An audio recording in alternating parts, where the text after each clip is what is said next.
Assalamualaikum warahmatullahi wabarakatuh. Kisah legenda Putri Junjung Buih. Kisah ini berasal dari tradisi lisan suku Banjar di Kalimantan Selatan. Kisah yang menggambarkan tentang keajaiban dan mitos kelahiran seorang putri yang dianggap suci dan membawa berkah, serta takdir besar bagi kerajaannya. Sebuah kerajaan di Kalimantan Selatan, yaitu Kerajaan Amuntai. Kerajaan Amuntai dipimpin oleh dua orang raja bersaudara. Yang lebih tua bernama Raja Patmaraga alias Raja Tua, sementara sang adik adalah Raja Sukmaraga atau Raja Muda.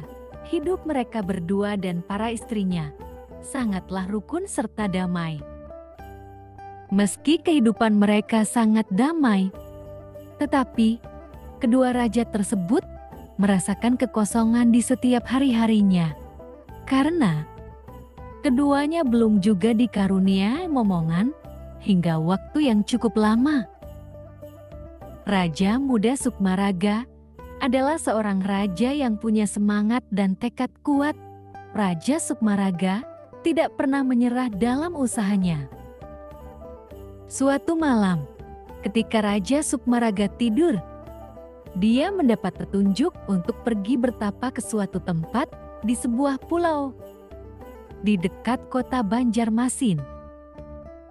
Beberapa hari kemudian, Raja Sukmaraga pun segera berangkat dengan membawa beberapa pengawalnya untuk mencari tempat yang ada di dalam mimpinya. Setelah perjalanan panjang, akhirnya Raja Sukmaraga pun menemukan tempat itu. Segeralah ia duduk bertapa sesuai petunjuk yang didapatnya. Dalam pertapaannya, Raja Sukmaraga mendapatkan wangsit jika sang istri diminta untuk makan bunga kastuba agar segera mendapatkan keturunan. Sebelum pulang dari pertapaan, Raja Sukmaraga menyempatkan diri untuk mencari bunga kastuba di dalam hutan, dan sampainya di kerajaan, ia pun menyuruh istrinya memakan bunga itu. Setelah beberapa minggu, akhirnya sang permaisuri pun hamil. Raja Sukmaraga begitu bahagia menanti buah hatinya itu, yang saat itu raja menginginkan bayi kembar laki-laki. Kebahagiaan itu akhirnya datang juga. Sang permaisuri pun melahirkan. Permaisuri melahirkan dua orang bayi kembar seperti yang diinginkannya dan sang raja. Raja Patmaraga atau Raja Tua pun ikut bahagia dengan kelahiran kedua putra kembar sang adik. Tetapi kesedihan juga dirasakan oleh Raja Patmaraga dan permaisurinya. Pasalnya, hingga di usia tua, mereka belum juga dikaruniai momongan. Meski hanya seorang saja, mereka pun mencoba berikhtiar dengan berbagai cara untuk bisa mendapatkan momongan.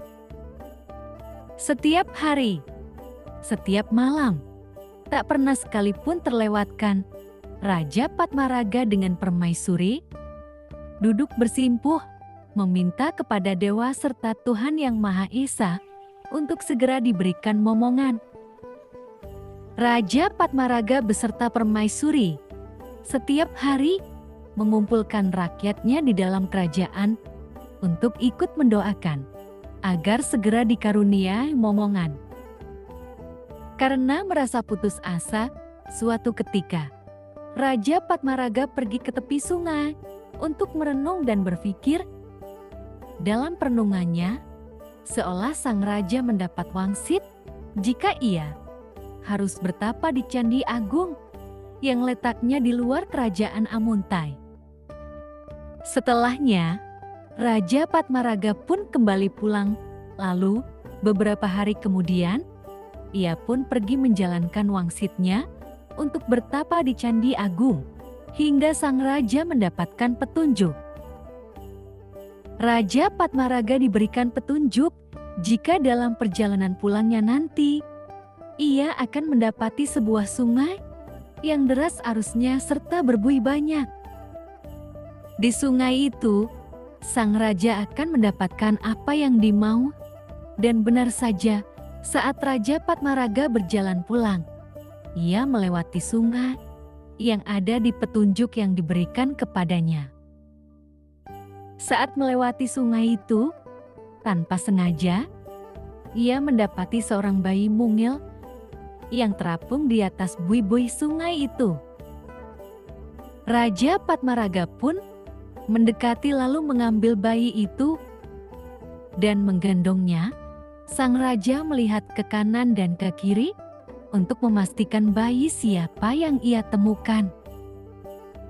Setelahnya, sang raja memerintahkan para pengawalnya untuk mencari siapa orang tua bayi itu.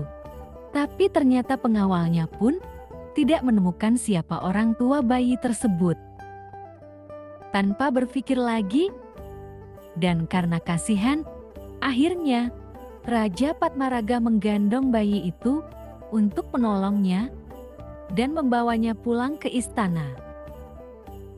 Saat menggendong bayi mungil itu, sang raja terkaget. Ternyata bayi perempuan itu sudah bisa berbicara. Bayi itu mengatakan jika ia bernama Putri Junjung Buih. Bayi itu berbicara lagi dan meminta beberapa syarat.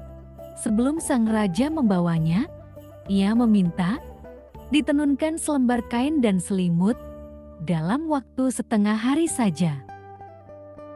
Raja Padmaraga kemudian mengadakan sayembara untuk memenuhi permintaan bayi tersebut.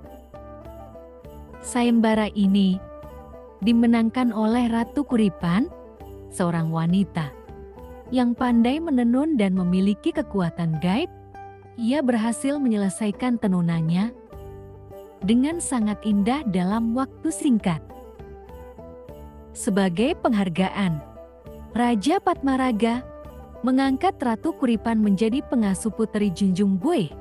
Ratu Kuripan kemudian memainkan peran penting dalam setiap keputusan yang menyangkut sang putri.